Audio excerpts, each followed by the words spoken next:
Malam Hassanu, na shirya zan tafi aiki.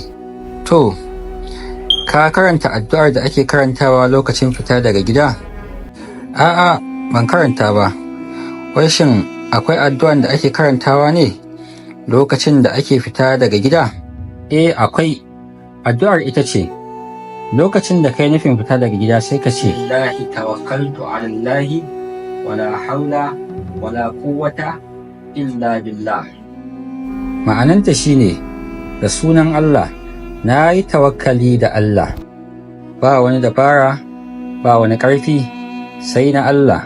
A daidai lokacin fita, sai ka ce, Allahumma inni a'udhu bika an adilla aw udilla aw azilla aw uzilla aw azlima aw uzlima aw ajhala aw yujhala alayya. Ma'ana, ya Allah, ina neman tsarinka, kar in ɓatar ko wani ya ɓatar da ni, ko in ƙasƙantar ko a ƙasƙantar da ni, ko in takura ko a takura min, ko in aikata abin ƙi ko wani ya aikata min. Masha Allah, to shin akwai addu'ar da ake karantawa lokacin da aka dawo gida? Ƙwarai kuwa akwai.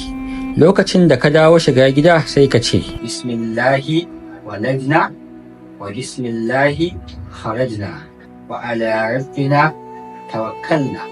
Ma'ana shine, da sunan Allah muka shiga, da sunan Allah muka fita, sannan ga Ubangiji muka dogara. Sannan sai ka ce, Assalamu alaikum ga waɗanda suke cikin gidan. Allah ya saka da alkhairi, ya saka maka da wannan ilimi da ka yada. Amin, amin.